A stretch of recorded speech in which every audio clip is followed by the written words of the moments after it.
폐지를 줍던 할머니가 남긴 봉투 하나. 3년 뒤 나는 울었다. 3년 전 매일 마주치던 폐지 줍는 할머니가 갑자기 사라졌습니다. 그리고 제 책상 위에 놓인 한 통의 편지. 봉투를 열어본 순간 저는 참을 수 없이 울음을 터뜨렸습니다. 도대체 그 봉투 안에 무엇이 들어있었을까요? 할머니가 제게 남긴 마지막 메시지는 저의 인생을 완전히 바꿔놓았습니다. 이 이야기를 끝까지 들으시면 여러분도 눈물을 참기 어려우실 겁니다. 매일 아침 마주치던 할머니. 2021년 3월 어느 봄날 새 직장에 다니기 시작하면서 저는 그 골목길을 처음 걸었습니다. 매일 아침 7시 30분 회사로 향하는 그 좁은 골목에서 저는 한 할머니를 만났습니다. 아니, 정확히 말하면 할머니의 뒷모습을 보며 하루를 시작하게 되었죠. 할머니는 키가 정말 작으셨어요. 150cm도 안 되어 보였습니다. 언제나 낡은 검정색 점퍼를 입고 계셨는데 그 점퍼는 여러 번 기워진 자국들이 여기저기 보였어요. 소매 부분은 특히 많이 닳아서 색이 바랜 부분들이 얼룩덜룩했습니다. 등이 굽어서 더욱 작아 보이는 할머니의 뒷모습은 어쩐지 제 마음 한편을 시리게 만들었습니다. 할머니의 머리는 새하얀 단발이었어요. 아마 집에서 직접 자르신 것 같았는데 뒷머리가 고르지 않았거든요. 하지만 언제나 깔끔하게 정리하고 계셨습니다. 할머니가 신으신 신발은 낡은 운동화였는데 한쪽 신발끈은 끊어져서 다른 끈으로 대체하신 것 같았어요. 처음 할머니를 본 건 정말 우연이었습니다. 평소보다 10분 일찍 집을 나선 날이었어요. 골목을 걸어가는데 앞에서 뭔가를 줍고 계시는 할머니가 보였습니다. 처음에는 그냥 지나쳤어요. 바쁜 아침, 누구나 자신의 일에만 집중하니까요. 하지만 이상했습니다. 그 다음 날도 똑같은 시간, 똑같은 장소에서 할머니를 만났거든요. 마치 할머니와 제가 약속이라도 한 것처럼 말이에요. 할머니는 항상 저보다 먼저 골목에 나와 계셨고 천천히 걸으며 바닥에 떨어진 폐지들을 하나씩 주우고 계셨습니다. 할머니의 하루는 저보다 훨씬 일찍 시작되는 것 같았어요. 어떤 날 제가 평소보다 30분 일찍 나가봤는데도 이미 할머니가 골목 저 끝에서 폐지를 주우며 천천히 걸어오고 계셨거든요. 도대체 몇 시부터 나오시는 걸까요? 궁금했지만 물어볼 수는 없었어요. 손에는 항상 작은 집게와 검은 비닐봉지를 들고 계셨어요. 집게로 폐지를 하나씩 집어서 비닐봉지에 넣으시는 모습이 참 정성스러워 보였습니다. 그리고 그 뒤로는 낡은 손수레가 따라왔어요. 바퀴가 하나 삐걱거렸는데 멀리서도 그 소리를 들을 수 있을 정도였습니다. 할머니는 정말 꼼꼼하셨어요. 작은 종이 조각 하나도 놓치지 않고 주우셨거든요. 바람에 날려간 전단지를 쫓아가서 줍기도 하시고 틈 사이에 끼어있는 폐지를 빼내느라 고생하기도 하셨습니다. 그런 할머니의 모습을 보면서 저는 점점 할머니에게 관심을 갖게 되었어요. 무거운 손수레를 끌던 그 뒷모습. 할머니의 손수레는 정말 오래된 것이었습니다. 파란색 페인트 칠이 되어 있었는데 대부분 벗겨져서 녹슨 부분들이 여기저기 보였어요. 바퀴 중 하나는 제대로 돌지 않아서 끌면서 바닥에 긁히는 소리가 났습니다. 손잡이 부분의 고무 그립은 거의 다 떨어져 나가서 차가운 쇠파이프가 그대로 드러나 있었어요. 그런 낡은 손수레에 할머니는 매일 폐지를 가득 담으셨습니다.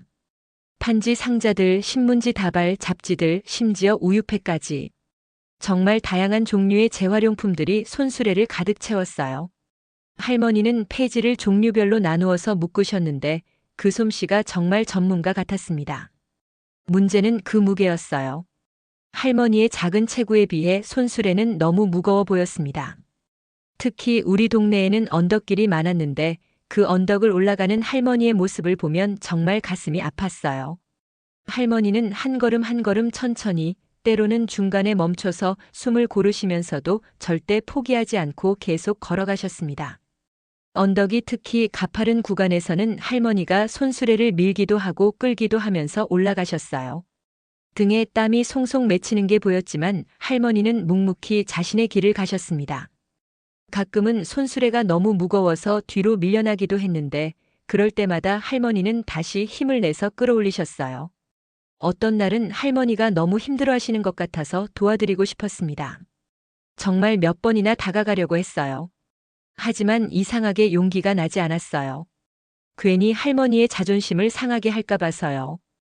혹시 할머니가 불쾌하게 생각하실까 봐 걱정되기도 했고요. 그래서 저는 그냥 조금 더 천천히 걸으며 할머니를 지켜봤습니다. 할머니가 힘들어하실 때면 저도 모르게 걸음을 늦췄고 할머니가 쉬시면 저도 어딘가에 멈춰서서 기다렸어요. 말은 하지 않았지만 저 나름대로 할머니를 배려하고 있었던 거죠. 할머니의 뒷모습에는 정말 특별한 무언가가 있었어요. 힘들어하시면서도 굴복하지 않는 강인함이랄까요. 등이 굽어 계셨지만 걸음걸이만큼은 의외로 꼿꼿했습니다.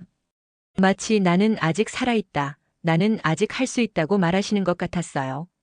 손수레 바퀴가 돌멩이 틈에 끼어서 할머니가 당황하시는 날도 있었습니다. 그럴 때마다 저는 몰래 뒤에서 지켜보며 마음을 졸였어요. 할머니는 혼자서 바퀴를 앞뒤로 움직이시며 빼내려고 애쓰셨고 결국 성공하시면 저도 모르게 안도의 한숨을 쉬었습니다. 그런 순간들이 반복되면서 저는 점점 할머니의 일상에 빠져들고 있었어요. 할머니가 특히 힘들어하시는 건 비 오는 날이었어요. 손수레를 한 손으로 끌고 다른 손으로는 작은 우산을 들고 계셔야 했거든요. 그런 날에는 할머니의 움직임이 더욱 느려졌고 저도 덩달아 천천히 걸으며 할머니와 보조를 맞췄습니다. 아무 말 없이 인사만 하던 날들. 할머니를 매일 보기 시작한 지 한 달쯤 지났을 때였어요. 어느 날 아침 할머니와 눈이 마주쳤습니다. 할머니는 폐지를 줍다가 고개를 들으셨고 저는 평소처럼 걸어가고 있었거든요. 그 순간 저는 자연스럽게 고개를 숙여 인사를 드렸어요. 할머니는 처음에 정말 당황하시는 것 같았어요. 눈을 동그랗게 뜨시더니 잠시 멈춰서서 저를 바라보셨습니다. 그리고 조금 머뭇거리시더니 고개를 살짝 끄덕이셨어요. 그때의 할머니 표정을 지금도 선명하게 기억해요. 놀람과 기쁨이 섞인 정말 복잡한 표정이셨거든요. 그 다음 날도 저는 할머니께 인사를 드렸어요. 이번에는 할머니도 좀 더 자연스럽게 인사를 받아주셨습니다. 며칠이 지나니 할머니도 저를 보시면 먼저 고개를 끄덕이시기 시작했어요. 우리만의 작은 의식이 시작된 거였죠. 우리의 대화는 그게 전부였어요. 말 한마디 나누지 않았지만 매일 아침 나누는 그 짧은 인사가 저에게는 하루의 시작을 알리는 소중한 의식이 되었습니다. 할머니를 보지 못하는 날이면, 예를 들어 제가 늦잠을 자서 평소보다 늦게 나간 날이면 왠지 하루 종일 뭔가 빠진 것 같은 기분이었어요. 할머니의 표정은 항상 잔잔했습니다. 슬프지도 않고 기쁘지도 않은 그냥 담담한 표정이셨어요. 하지만 제가 인사를 드릴 때만큼은 달랐어요. 눈가에 작은 미소가 스쳤거든요. 정말 작은 미소였지만 저에게는 따뜻한 아침 햇살 같았습니다. 어떤 날은 할머니가 특별히 많은 폐지를 모으신 날이 있었어요.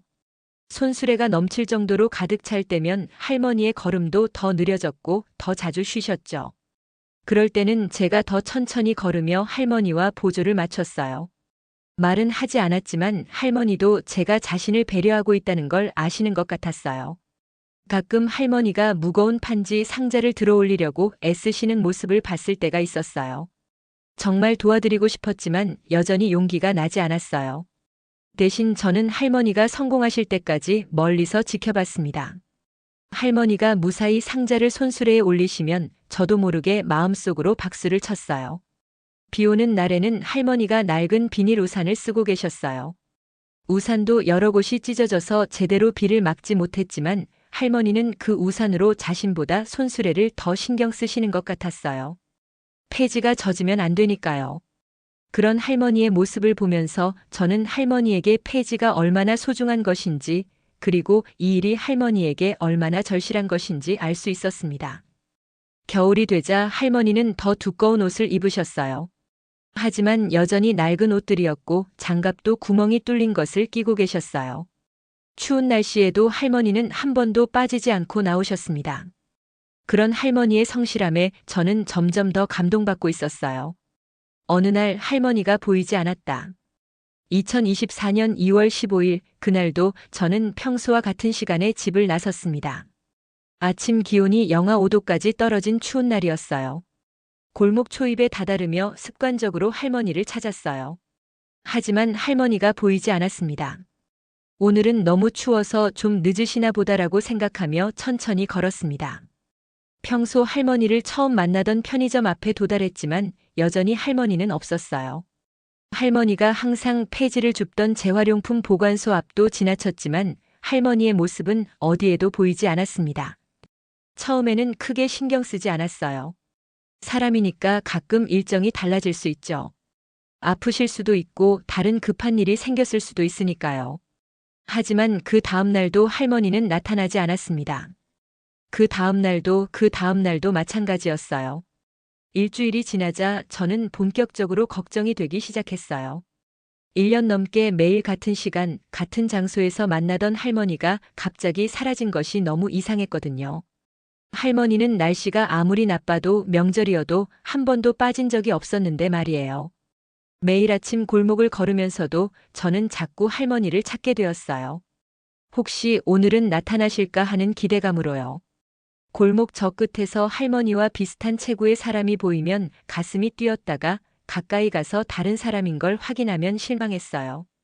할머니가 없는 골목은 정말 달랐어요.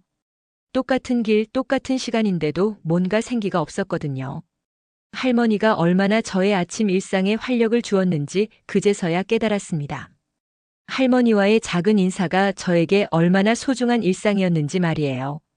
2주가 지나자 저는 정말 걱정이 되었어요. 할머니에 대해 아는 게 거의 없다는 걸 그때 깨달았거든요. 이름도 사시는 곳도 가족이 있는지도 몰랐습니다.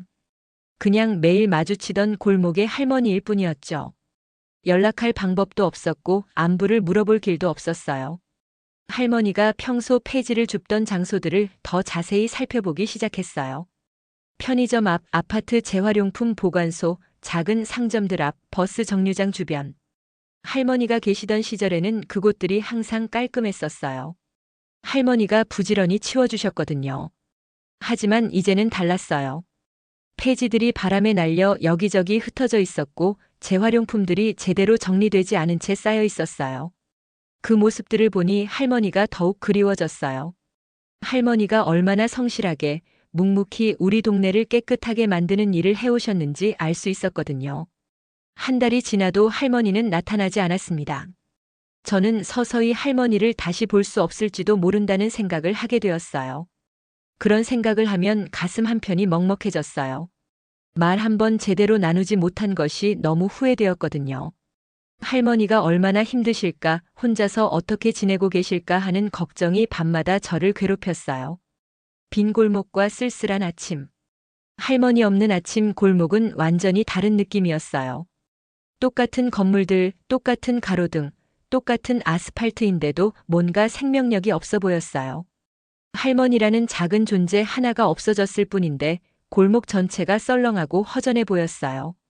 이상하게도 할머니가 안 계시니까 골목이 더 더러워 보이기도 했어요.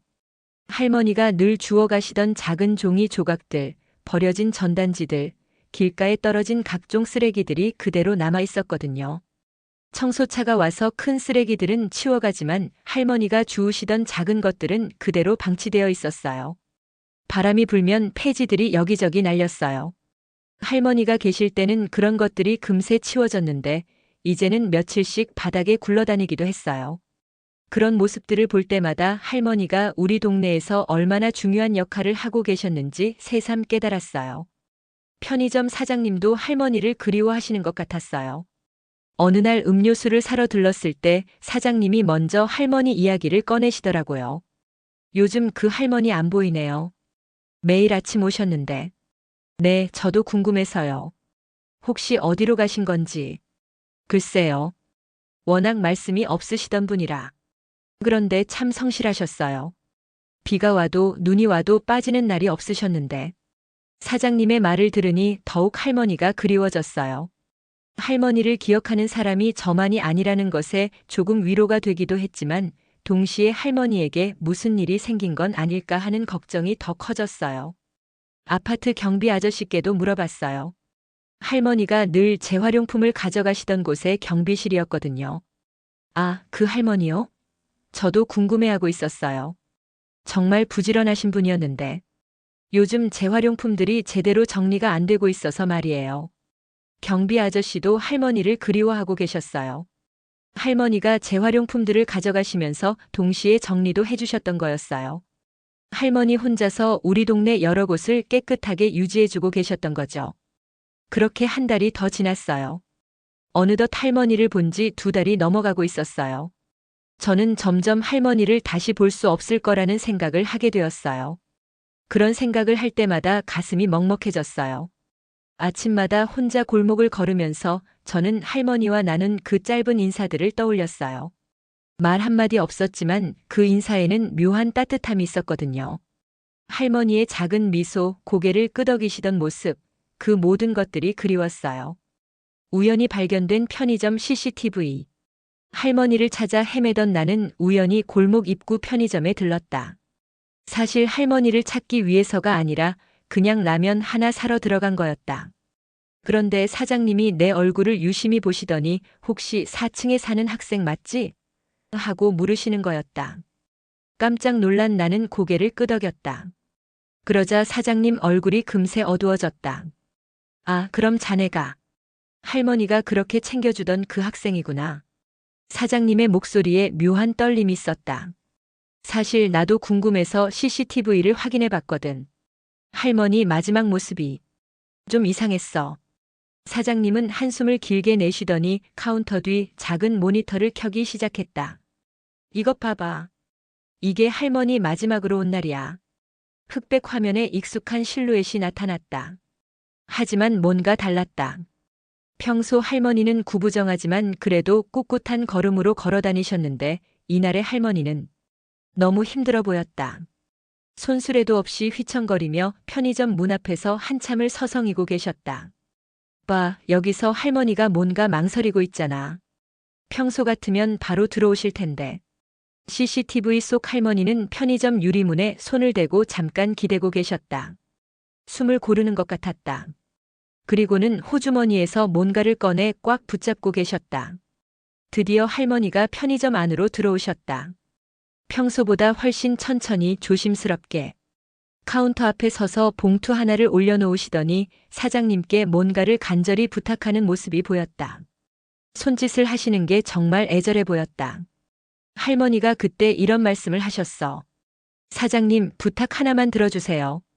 이걸 4층 404호 사는 대학생한테 꼭 전해주세요. 꼭이요. 그러시더니 눈물을 글썽이시는 거야. 사장님의 목소리도 떨리고 있었다. 나야 뭔 소린지 몰라서 그냥 알겠다고 했는데. 지금 생각해보니 할머니가 뭔가를 예감하고 계셨던 것 같아. CCTV 속 할머니는 봉투를 맡기신 후 몇 번이고 고개를 숙여 인사를 하고 계셨다. 그리고는 문 밖으로 나가시면서 한 번 더 뒤돌아 손을 흔드셨다. 그게 할머니 마지막 모습이었다. 그 다음 날부터 할머니 모습이 안 보이기 시작했어. 나도 이상해서 주변에 물어봤는데 병원에 입원하셨다더라고. 그것도 꽤 심한 상태로. 사장님이 한숨을 내쉬었다. 할머니가 자기 시간이 얼마 남지 않은 걸 알고 계셨나 봐. 내 다리에 힘이 빠졌다. 404호. 내 원룸 호수를 정확히 기억하고 계셨다니. 매일 아침 안녕하세요. 인사 한마디씩만 나누던 할머니가 나를 이렇게 신경 써주고 계셨던 거였다. 가슴이 터질 것 같이 뛰었다. 그리고 내 책상 위에 놓인 편지. 편의점 사장님이 건넨 봉투를 들고 원룸으로 올라가는 4층 계단이 이렇게 길게 느껴진 적은 처음이었다. 평소 같으면 2계단씩 뛰어 올라가는데 오늘은 한 계단 한 계단이 무거웠다. 손에 든 봉투는 생각보다 두툼했고 뭔가 딱딱한 것도 들어있는 것 같았다. 원룸 문을 열고 들어가서 책상에 앉았다. 형광등 불빛 아래서 봉투를 자세히 들여다봤다. 낡은 갈색 봉투였는데 앞면에 404호 대학생에게라고 할머니 특유의 삐뚤삐뚤한 글씨로 적혀 있었다. 뒷면에는 김순덕 드림이라고 작게 써져 있었다. 김순덕. 할머니 성함을 이제야 알게 된 거였다. 봉투를 뜯는 손이 떨렸다. 왜 이렇게 무서울까? 할머니의 마지막 마음이 담겨 있을 것 같아서 그런가? 봉투 안에서 편지지 몇 장과 함께 뭔가 딱딱한 게 나왔다. 작은 통장이었다. 먼저 편지부터 펼쳐봤다. 할머니의 느리고 정성스러운 글씨가 한 글자 한 글자 눈에 들어왔다. 404호에 사는 따뜻한 학생에게 첫 줄부터 눈물이 핑 돌았다. 나를 따뜻한 학생이라고. 매일 아침 짧은 인사만 나누던 사이였는데 할머니는 나를 이렇게 생각하고 계셨던 거였다. 이 편지를 쓰는 지금 내 몸이 많이 아픕니다. 병원에서는 시간이 얼마 남지 않았다고 하네요. 그래서 용기 내어 이 편지를 씁니다. 손이 막 떨렸다. 할머니가 돌아가실 줄 알고 계셨던 거였다. 그런데도 나를 위해 이런 편지를. 매일 아침 골목에서 만날 때마다 인사해주던 당신 덕분에 할머니는 참 많은 힘을 얻었습니다. 당신이 모르는 사이에 말이에요. 다른 사람들은 할머니를 못 본 척하거나 귀찮아했는데 당신만은 항상 밝은 목소리로 안녕하세요라고 인사해주더군요. 아, 그게 그렇게 큰 의미였구나. 나는 그냥 당연한 인사라고 생각했는데 할머니에게는 하루를 시작하는 힘이 되어주었던 거였다. 눈물이 또록또록 떨어져서 편지지를 적셨다.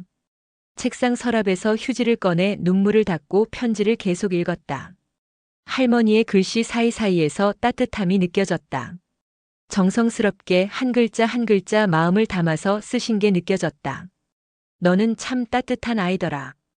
편지를 계속 읽어내려갔다. 할머니의 글씨는 중간중간 흔들리기도 했지만 마음만은 또렷했다.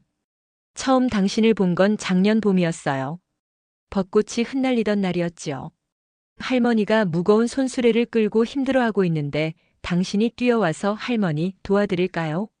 하고 물어보더군요. 할머니가 괜찮다고 했지만 당신은 골목 끝까지 천천히 따라와 주었어요. 혹시나 해서 말이에요. 그런 일이 있었나? 기억이 가물가물했다. 그냥 자연스럽게 한 행동이었는데 할머니는 그걸 다 기억하고 계셨던 거였다. 그날부터 할머니는 당신이 궁금했어요. 어떤 학생일까? 어떤 공부를 할까? 가족들은 멀리 계실까? 그런 생각들 말이에요. 그래서 매일 아침 일부러 그 시간에 골목을 지나다녔나 봅니다.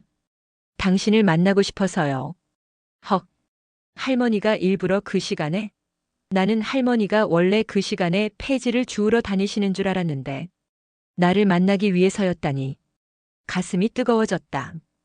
당신은 바쁜데도 항상 멈춰서서 인사를 해주었어요. 할머니 안녕하세요. 오늘도 힘내세요. 몸 조심하세요. 그런 말 한마디 한마디가 할머니에게는 하루 종일 마음을 따뜻하게 해주는 선물이었답니다. 눈물이 멈추지 않았다. 나는 그냥 인사만 한 건데 할머니에게는 이렇게 큰 의미였다니. 특히 기억에 남는 날이 있어요. 비가 억수같이 내리던 어느 날이었지요. 할머니가 비를 피해 건물 처마 밑에서 쭈그리고 앉아 있는데 당신이 우산을 씌워주면서 할머니 감기 걸리시겠어요. 잠깐 제 우산 쓰세요라고 하더군요. 그리고는 자기는 비를 맞으면서도 할머니를 챙겨줬어요. 아, 그날. 기억났다. 폭우가 쏟아지던 날이었다. 할머니가 젖은 채로 처마 밑에 계신 걸 보고 그냥 자연스럽게 너는 참 따뜻한 아이더라. 그런 생각이 들었어요. 요즘 젊은 사람들은 다들 바쁘고 각박한데 당신은 달랐어요. 할머니 같은 늙은이한테도 진짜 마음으로 대해주는 게 느껴졌거든요. 편지지가 눈물로 흐려져서 잠깐 읽기를 멈췄다. 휴지로 눈물을 닦고 코를 풀었다. 할머니의 마음이 이렇게 따뜻했다니. 나는 정말 아무것도 몰랐구나. 봉투 안에 담긴 뜻밖의 내용. 편지와 함께 들어있던 작은 통장을 집어들었다. 낡은 파란색 표지의 적금 통장이었다. 겉표지에는 김순덕이라는 할머니 성함이 적혀 있고 아래쪽에는 작은 글씨로 뭔가 적혀 있었다. 자세히 보니 대학생을 위한 적금이라고 써져 있었다. 통장을 펼쳐봤더니 깜짝 놀랐다. 잔고가 200만 원이 넘었다. 그런데 더 놀라운 건 입금 내역이었다. 매주 화요일과 금요일마다 1만 원씩, 2만 원씩 조금씩 들어있었다.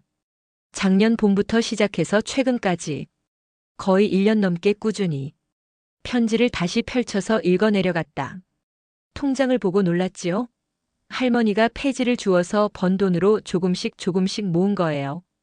당신이 대학생이라는 걸 알고 나서부터 시작했어요. 대학생이면 돈이 많이 필요할 텐데 부모님도 멀리 계실 것 같고 그런 생각이 들어서요. 손이 덜덜 떨렸다. 할머니가 폐지 주워서 번 돈으로 나를 위해 적금을 넣어두셨다고. 하루에 폐지를 주워서 받는 돈이 많지 않아요. 좋은 날이면 5,000원, 보통은 2-3,000원 정도. 그 중에서 할머니 먹을 것, 약값 빼고 나면 얼마 남지 않지만 그래도 조금씩이라도 모아두면 당신에게 도움이 될까 싶어서요. 눈물이 쏟아졌다. 할머니가 하루 종일 고생해서 번 돈을 본인도 어려우실 텐데 나를 위해 모아두셨다니. 통장 내역을 다시 자세히 들여다봤다. 정말 작은 금액들이었다. 5,000원, 1만원, 때로는 2,000원. 할머니가 하루 벌어서 조금씩 조금씩 떼어낸 소중한 돈들이었다. 편지에는 또 이런 내용이 있었다. 당신이 아침마다 인사해 줄 때 가끔 피곤해 보일 때가 있었어요. 아르바이트를 하느라 늦게 잤나 보다, 공부하느라 밤을 샜나 보다. 그런 생각이 들더군요. 그럴 때마다 할머니 마음이 짠했어요. 할머니가 내 표정까지 그렇게 세심하게 보고 계셨구나. 이 돈으로 맛있는 것도 사 먹고 필요한 책도 사고 가끔은 부모님께 안부 전화도 하세요. 할머니 마음이니까 부담 갖지 말고 고마운 마음으로 받아주세요. 통장을 꽉 붙잡고 한참을 울었다. 할머니의 마음이 이렇게 깊었다니. 나는 정말 아무것도 몰랐다. 그냥 인사만 나눈 사이라고 생각했는데 할머니에게 나는 이런 의미였구나. 담담히 적힌 할머니의 이야기. 편지 두 번째 장을 펼쳤다. 할머니의 글씨가 더 작아져 있었다. 아픈 몸으로 쓰시느라 힘드셨을 텐데. 할머니 이야기도 조금 들려드릴게요. 당신이 궁금해할 것 같아서요. 할머니가 본인 이야기를 해주시다니. 마음이 궁금했었는데. 할머니에게는 아들이 하나 있었어요. 당신 또래였지요. 20살 때 교통사고로 떠났어요. 그 애도 참 착했어요. 매일 아침 할머니께 엄마 다녀오겠습니다 하고 인사하고 나가곤 했지요. 당신이 인사할 때마다 그 애가 생각났어요. 가슴이 먹먹해졌다. 할머니에게는 나를 보면서 돌아가신 아들이 떠오르셨던 거구나. 남편은 그보다 훨씬 전에 세상을 떠났어요. 할머니가 35살 때였지요. 그때부터 혼자서 아들을 키웠어요.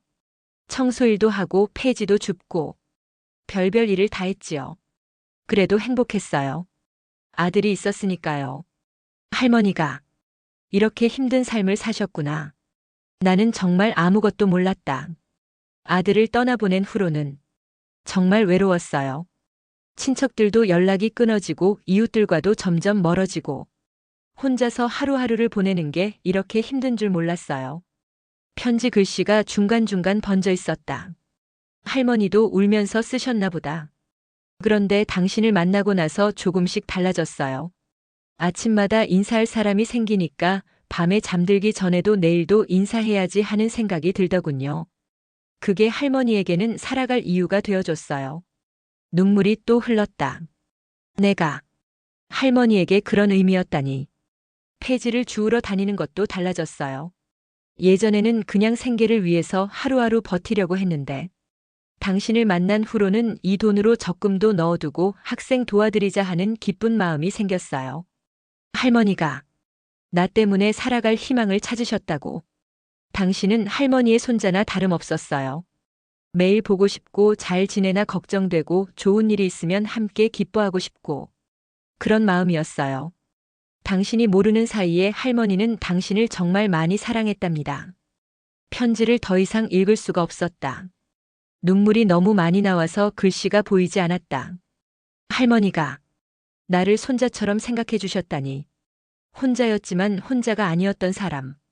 한참을 울고 나서 편지를 다시 펼쳤다. 세 번째 장에는 할머니의 일상 이야기가 담겨 있었다.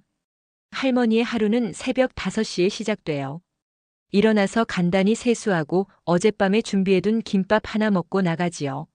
손수레는 무겁지만 그래도 할머니 든든한 동반자예요. 할머니가 새벽 5시부터 일을 시작하셨구나.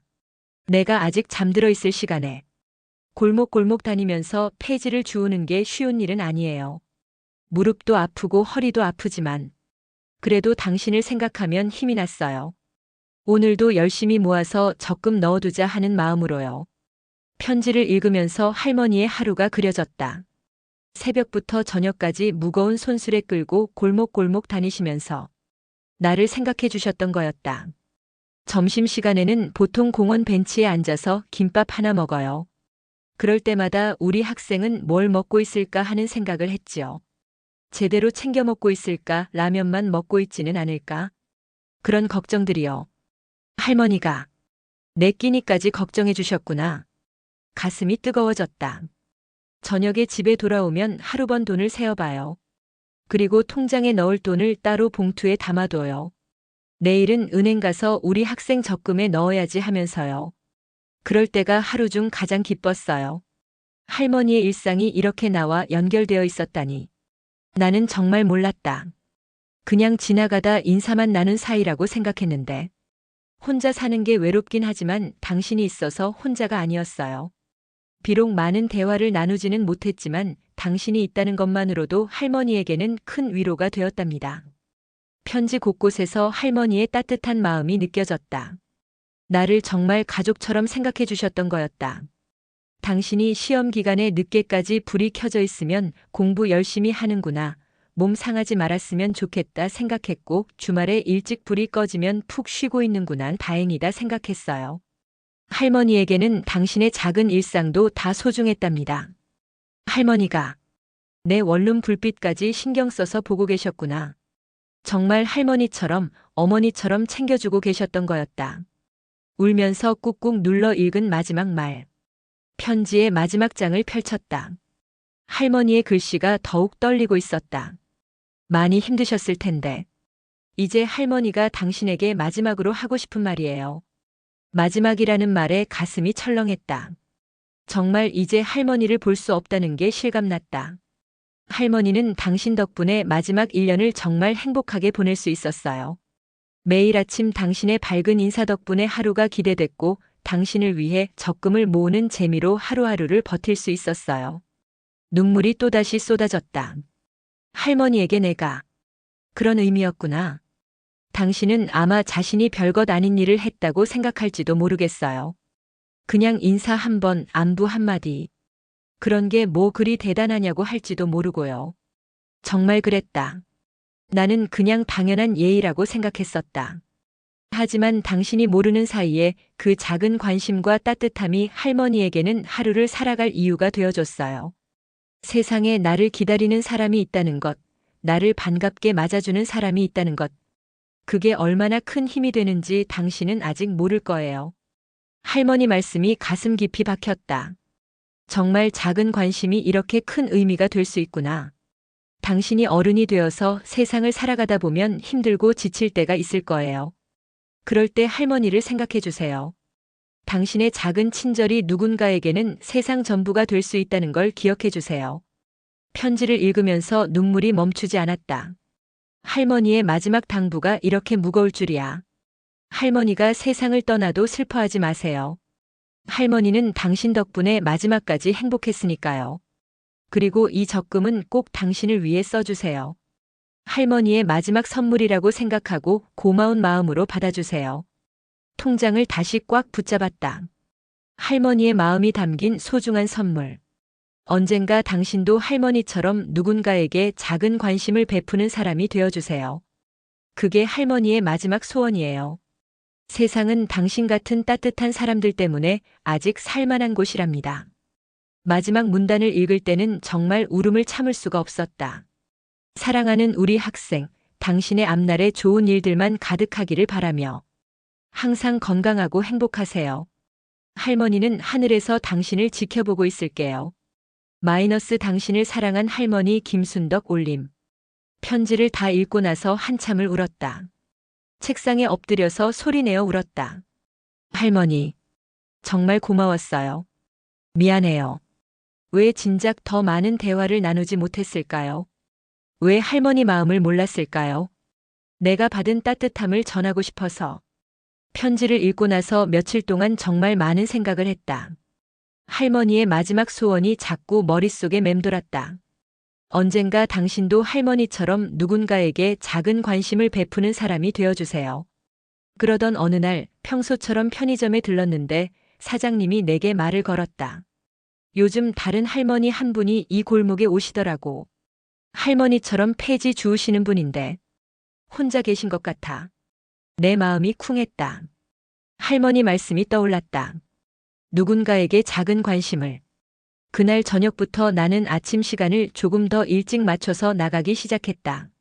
며칠 후 드디어 그 할머니를 만났다. 우리 할머니보다는 조금 젊어 보이셨지만 역시 무거운 짐을 끌고 계셨다. 처음에는 어떻게 말을 걸어야 할지 몰라서 그냥 지나쳤다. 하지만 우리 할머니 생각이 나면서 용기를 냈다. 할머니, 안녕하세요. 작은 목소리로 인사를 드렸다. 할머니가 깜짝 놀라면서 고개를 들어 나를 보셨다. 어머, 안녕하세요. 할머니의 목소리에는 놀라움과 반가움이 섞여 있었다. 그날부터 나는 매일 아침 그 할머니께 인사를 드리기 시작했다. 처음에는 어색했지만 점점 자연스러워졌다. 할머니도 내가 나타나면 환하게 웃으시며 인사를 받아주셨다.